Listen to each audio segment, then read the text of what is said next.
एक investigating agency पर दबाव डालने के लिए कांग्रेस शासित राज्यों के वरिष्ठ नेताओं को विशेष आमंत्रित किया गया है। इन्वेस्टिगेटिव एजेंसी के ऊपर दबाव डालना खुलेआम कांग्रेस की इस रणनीति को आप क्या नाम देंगे? भ्रष्टाचार के किन मुद्दों पर राहुल गांधी को तलब किया गया है, उन पर थोड़ा विचार करें। एक ऐसी कंपनी 1930 के दशक में गठित होती है जिसका काम है अखबार का प्रकाशन। उस कंपनी का नाम एसोसिएटेड जर्नल लिमिटेड। उस वक्त जिसके शेयर होल्डर थे 5000 से ज्यादा स्वतंत्रता सेनानी और जिस पर अब कब्जा है गांधी खानदान का। जिस अखबार के प्रकाशन के लिए स्वतंत्रता सेनानी शेयर होल्डर्स सुनिश्चित की गए, उसकी शेयर होल्डिंग एक परिवार को इसलिए दी गई ताकि वो अखबार का प्रकाशन ना करें बल्कि रियल एस्टेट का बिजनेस करें।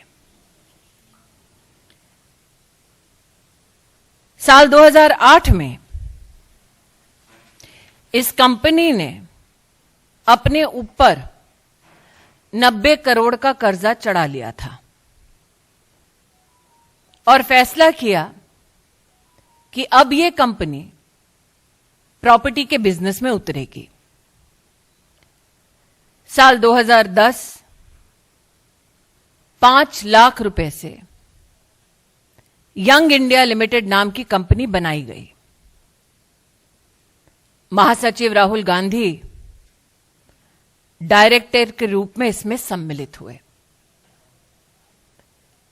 75% मात्र उनकी हिस्सेदारी थी,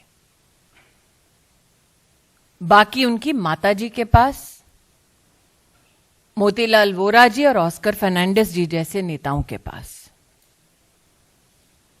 इसके बाद एजीएल के 9 crore shares young India limited को दिए जाते हैं। 9 करोड़ शेयर्स के साथ यंग इंडियन को इस कंपनी के 99% शेयर्स हासिल होते हैं।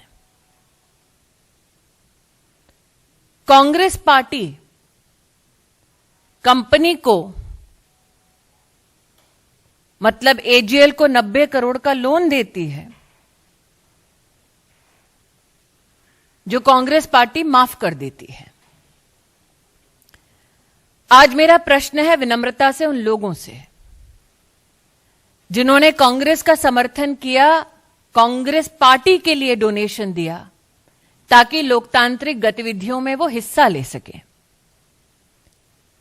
क्या ऐसे डोनर्स की यह मंशा थी कि उनका पैसा कांग्रेस पार्टी उस कंपनी को समर्पित कर दे जिसमें मालिकाना हक गांधी खानदान का?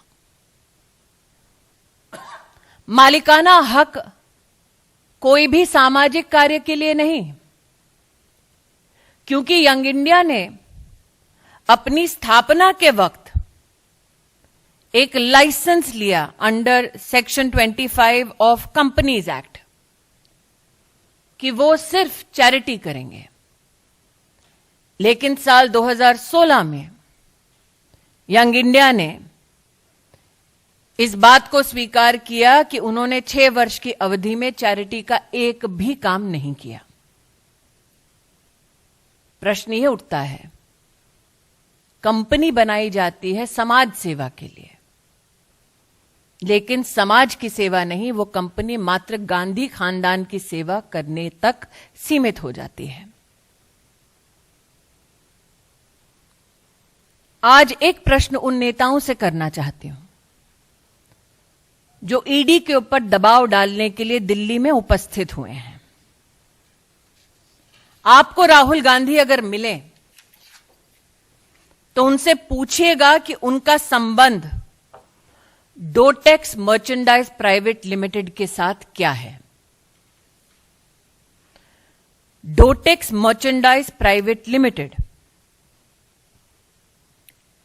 हवाला एंट्री ऑपरेटर कोलकाता से संबंधित है, जो कैश के बदले चेक देती है, जिसकी ट्रांजैक्शंस पर फाइनेंशियल इंटेलिजेंस यूनिट का रेड फ्लैग है। जो कांग्रेस के कार्यकर्ता आज दिल्ली में एकत्रित हुए हैं, वो राहुल गांधी जी से पूछिए कि गांधी खानदान का संबंध डोटेक्स मर्चेंडाइज प्राइवेट लिमिटेड से क्या है। क्या यह सत्य है कि डोटेक्स मर्चेंडाइज प्राइवेट लिमिटेड के साथ उन कंपनीज का संबंध है जिसमें मालिकाना हक राहुल गांधी, सोनिया गांधी और जिसका संबंध श्रीमती वाड्रा से है। आज जो लोग इन्वेस्टिगेशन एजेंसीज पर दबाव डालना चाहते हैं, उनका ध्यान आकृष्ट करूंगी दिल्ली हाईकोर्ट के 2019 के एक जजमेंट के वाक्य पर। The entire transaction of transferring shares of AGL to Young India was nothing but a clandestine and surreptitious transfer of the lucrative interest in the premises of Young India. अर्थात AGL के ऊपर राहुल गांधी का, सोनिया जी का मालिकाना हक गैर कानूनी तौर पर संपत्ति पर अधिकार जमाने का एक प्रयास है। इसलिए आज जो गतिरोध कांग्रेस के नेता और कार्यकर्ता राहुल गांधी के बुलावे पर कर रहे हैं, मैं देश को बतलाना चाहूंगी कि यह लोकतंत्र को बचाने का प्रयास नहीं है, गांधी खानदान की 2000 करोड़ की संपत्ति को बचाने का प्रयास है। Ladies and gentlemen, at the clarion call of the Gandhi family, leaders and workers of the Congress party have descended onto the streets of the national capital to pressurize investigating agencies.